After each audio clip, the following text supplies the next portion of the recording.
On Luck on Sunday. This or these, I should say, are this week's talking points.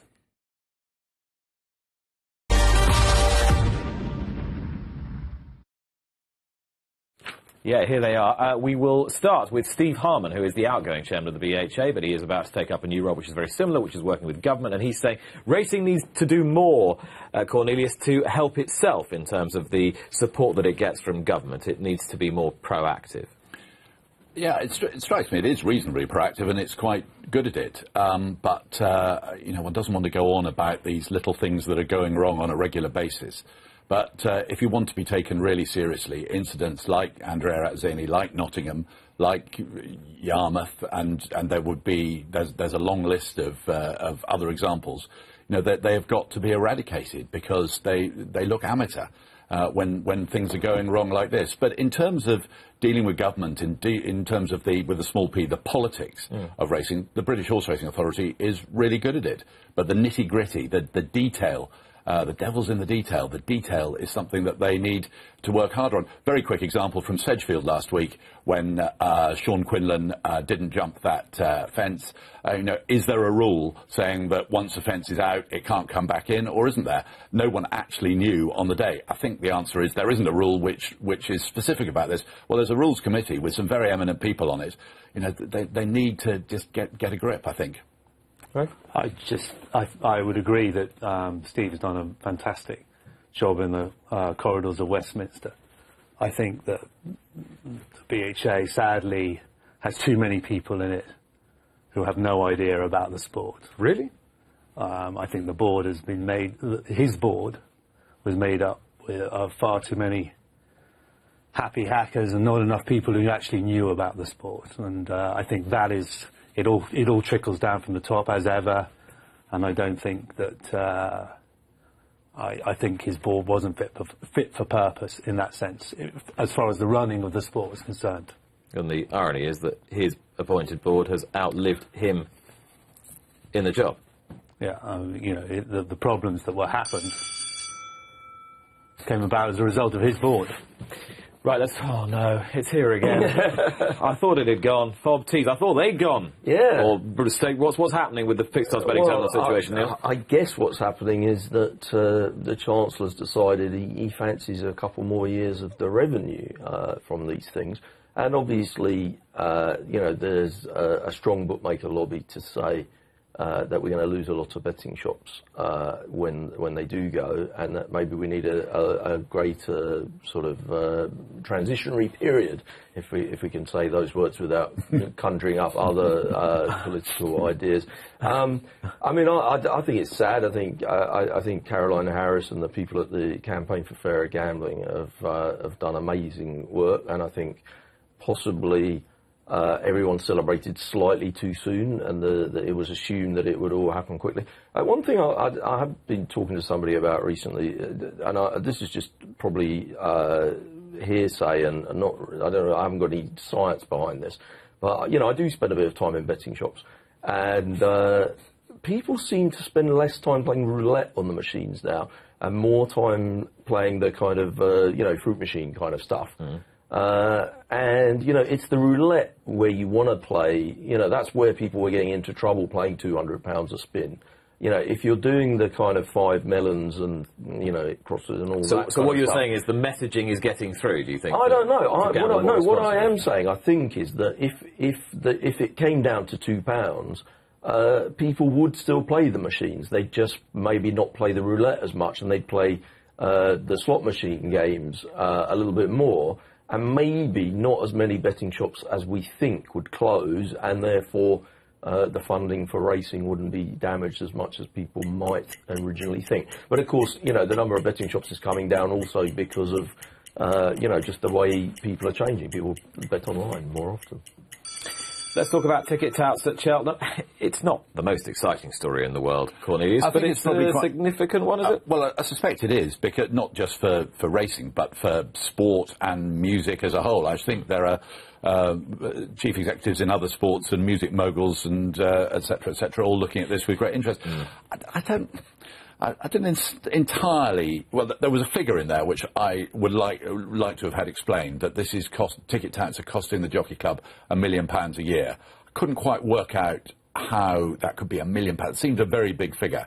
And looking at the problem is that it's the selling of cardboard fakes, which I suppose that would cost because they're not spending, the punter isn't spending, the racegoer isn't spending money on buying an actual ticket to give to the jockey club and other racecourses to go in. But I would have liked that particular figure explained. I thought more striking was a letter in the Racing Post today about, and a guy said that he wants to go to Aintree next year, and he's on, so he had some special offer, so he went in on the morning that these became available, and there was nothing available at all. And presumably they'd been bought up to be sold by agencies. Now, that's different to this particular point, but it struck me as being an even bigger potential issue. I mean, that kind of is amazing, though, really, because, you know, I mean, horse racing is a fairly, you know, capitalist venture. You would sort of think that if the price of tickets is clearly too cheap, they sell out in 20 minutes for Aintree. Well, you know, they could just put the prices up, couldn't they? And, I'm not make sure more that would money stop for the racing. agencies buying them, though, and still selling them at even more inflated prices. Well, possibly, but I mean, you know, like when they're sort of, I was like you, I was like, what the hell is this figure all about? How is it costing them $1 million? I can't see what that does, but, you know, they could ramp the prices, I mean, you know, whatever, obviously, that sounds terrible and everything. They could ramp the prices right up and cut the touts out of it. Are you now Momentum's champion of the free market, Neil Channing? You know, I wonder sometimes in racing, the free market seems fine sometimes and not so fine other times. Quick footnote to all that. I remember when Cheltenham first had touts, and the executive there were really quite pleased because they felt they'd arrived. There were actually people touting outside. That was some years ago before the current regime. I know the bell's gone, but ticket touting is not actually illegal, is it? I mean, it's like a local bylaw and stuff that they don't want to block the public. But this could be a test case for selling cardboard fake badges. That's fraud. Yeah. Let's move on and talk about a really important subject, and we're going to be talking about it a little bit later on as well with our next guest. Equine welfare. We talked a bit about it last week, Rafe, in terms of the debate that had happened in Parliament. And there's been more debate. Tom Kerr wrote a piece about it in the Racing Post yesterday. To what extent does racing need to move and to shift its positions in order to adapt to the changing world in which we live, and to what extent do we have to be robust and hold our ground and say we're doing a great job, you lot stay away? I think we need to. I definitely would be a fan of the latter. You know, I don't think appeasement is any way forward at all. I think we need to educate people as to what welfare is, as opposed to what they perceive it to be. And I think we need to stand firm and say this is the way it works. And we're not asking you to like it, but we have plenty of procedures in place, and we're not changing, would be my view. But presumably, Cornelius, we have to show that we are working to reduce fatalities. We have to show that we have a commitment to equine welfare that exceeds what we necessarily have done before, don't we? Yeah, or do we just maintain the standard we've got? We've got to be very realistic about it. And look what has been achieved at Aintree. I think the Aintree story of the last, since 2012, has been an astonishing one, because the race was under serious pressure to have had two high-profile fatalities 2 years running. And I remember seeing Peter Dowsbury, the chairman of Aintree, and he was leaning against a rail outside the weighing room, sort of staring across the winner's enclosure. This was after the second of the second day of those incidents. And I said, you know, penny for your thoughts or whatever. And he said, you know, what are yours? And I said, you know, things have got to change, because, you know, we need, racing needs this race. We need this race in order to go forward. So they were very realistic. And the pendulum of questioning has swung rather towards Cheltenham these days. And Cheltenham needs to be, and the Jockey Club needs to be realistic. And that Cheltenham review is about to be published as to what they're going to do after the fatalities at last year's festival, and that's something we'll be talking about on the programme during the course of the next couple of weeks. We will talk more about that later in the programme with Philippa Cooper, but first of all I want to talk about Jason Watson, because it was 100 wins for the calendar year this week. He's champion apprentice already. Cornelius has sung his praises. Neil's sung his praises from a punter's point of view. Would you like to sing his praises, Rafe, or are we pumping him up too much too soon? I think there's a danger of that. You know, history is littered with champion apprentices who didn't go on. I'm sure we can all think of them off the top of my head, of Salim Gholam and the like. I know they didn't ride as many winners as Jason has, Steve Davis. There's plenty down the years. every decade had 2 or 3, and yeah, it's a concern. I think he's he's sat on a couple for me, and I think he's very good. Do I think he's the next Ryan Moore? No, I don't. Not yet. But he's clearly going to make a living, and that's if things go right for him, and that's to be applauded. Where he goes from here, that's going to be tough for him, and I would encourage him to be very busy this winter. I think he's going to Dubai, isn't he, this winter? Yeah. And given that he's ridden quite a bit for Godolphin, I'd say he'd get plenty of rides. You raise your eyebrows as though you think that's not a great idea. Floating around Dubai, riding twice a week, I don't think it does them any good. I think he would be firm in America. No, equally. Yeah. Standing around of You think he should be building a lot of relations with a lot of different trainers. Right here on the all-weather. Get himself sorted for next year. Absolutely. Riding Dubai. Let me ask you a question, because there's always this. You get a good condition on. There's a big scramble to use them when they've got £5 left or £3 left, and sometimes with Andrew Balding he would kind of limit them and not let other trainers use them and stuff like that. Does that surely that tells you that the allowance is too high? And maybe, dropping to 0 is too much of a drop because of the people you've said who have not really gone on.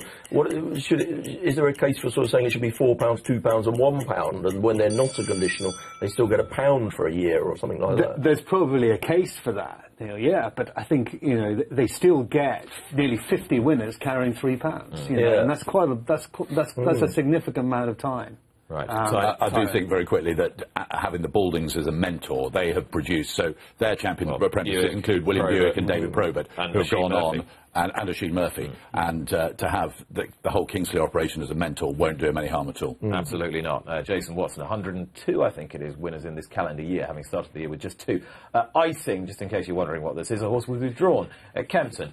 Relatively new BHA rule. You are not allowed to ice a horse's legs at the racecourse. Horses John Butler's withdrawn in the paddock. Do you agree with that, Rafe? No. I think it's, I think it could be much, you could have there's nothing to stop a horse being iced up until a couple of hours before the race.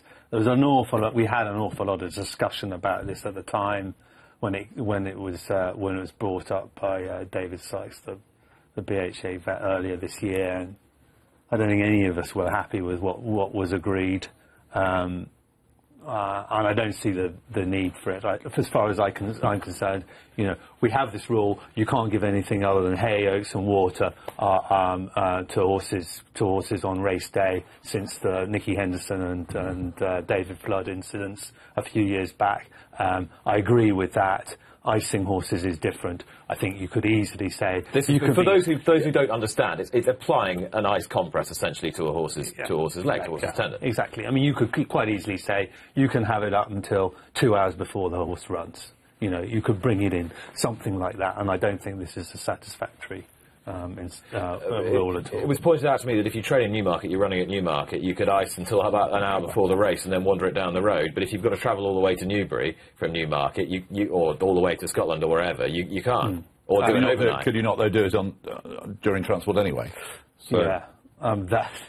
Yeah, we get into all the realms of what used to go on in days past because of horses being stable close to the racecourse, but that's another whole nest of come on, we've got 13 seconds left. Come on, I want to hear this. You know what, I feel like extending this one beyond the 13 seconds. No, Ray, the floor is yours.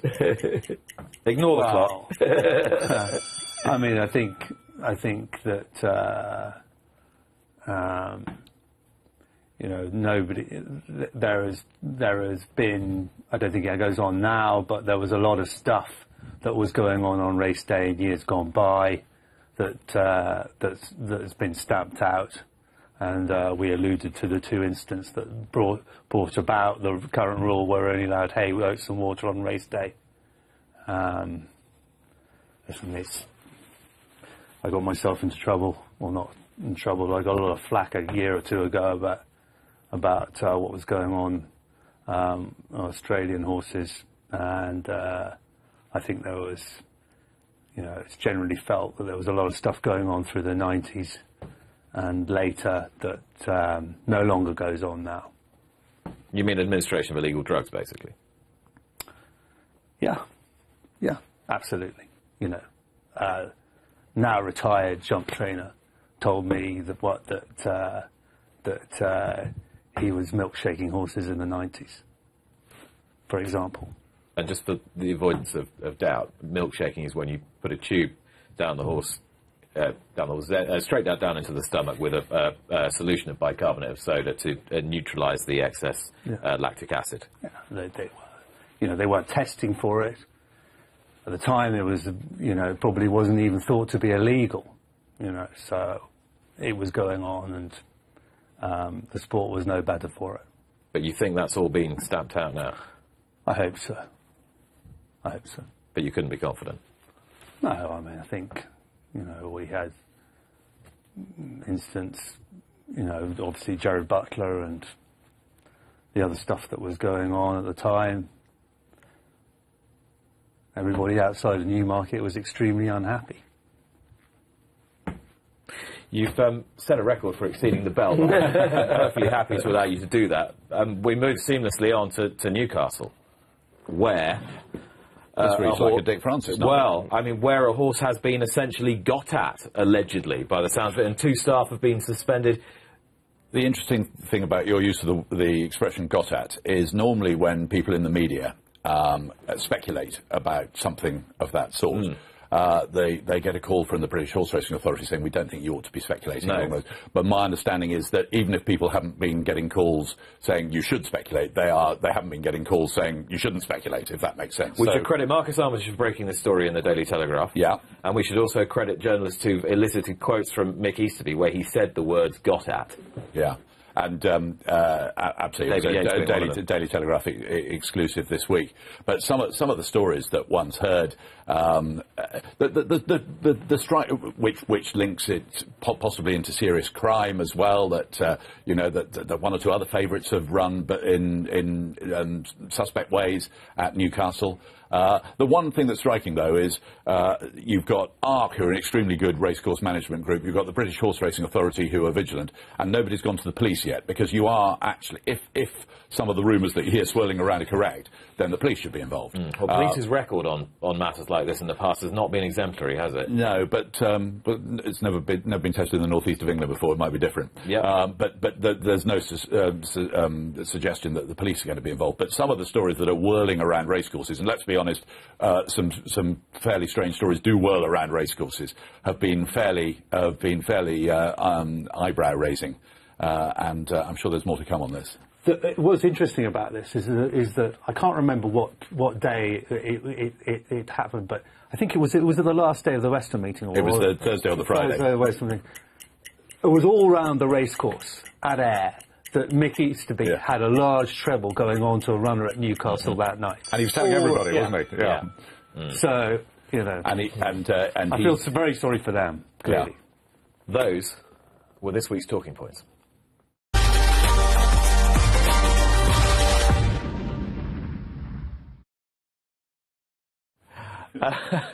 Rafe Beckett and Neil Channing will be joining me a little bit later on. In a few moments' time, we'll be welcoming Philippa Cooper to the studio to chat with me. It remains for me to say goodbye and good luck with this magnificent tome. Look at it. There we are, World Racecourse by Cornelius. Forward by Frankie Dettori. Forward by Frankie Dettori. It's absolutely beautifully written forward by Frankie as well. I thoroughly recommend it. All good bookshops. Thank you very much for coming in. Thank you for having me. Thanks very much. Thank you. The BBC's racing correspondent Cornelius Lycett. Join me in a few moments' time with Philippa Cooper.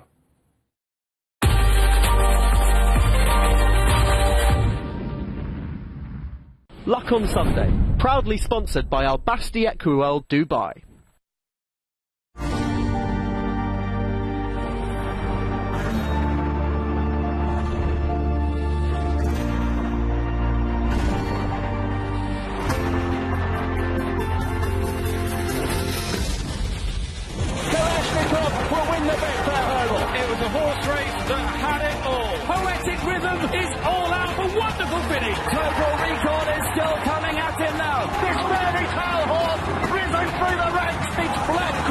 What a year for Bradley Frost! Might fight in front by only a length. Somerville Boy will steal the Supreme. Zanpro wins in good style. Presenting Percy is going to run them ragged in the RSA. Altior is the the champion chaser. Native River, he's still holding on. What a run. Crescent Company's gaining ground. Tiger roll.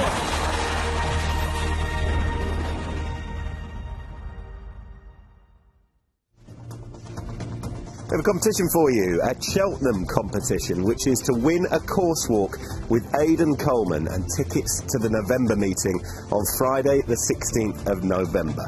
And all you have to do is answer the following question, and that is, how many winners did Aidan ride last season? Was it A, 104, B, 68 or C, 149? And to enter, visit racinguk.com/Aidan Coursewalk.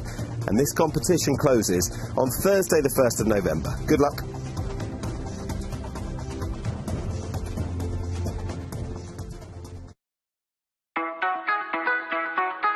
Wrap up warm and come racing for free this winter with the Racing UK Winter Season Ticket.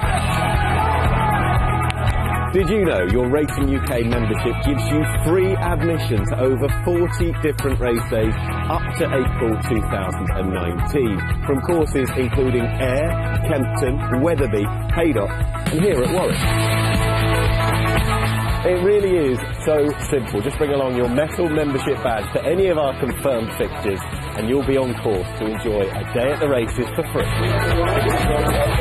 There is some fantastic racing to enjoy. Just visit the Winter Season Ticket page on our website. So make the most of your membership and come racing this jump season with your Racing UK Winter Season Ticket.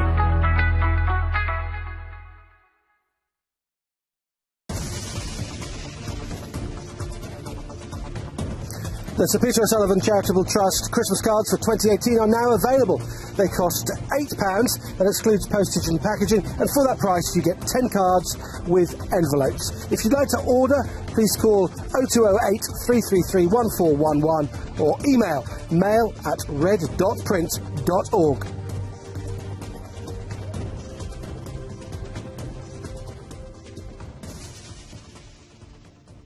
Luck on Sunday, proudly sponsored by Al Basti Equiworld Dubai.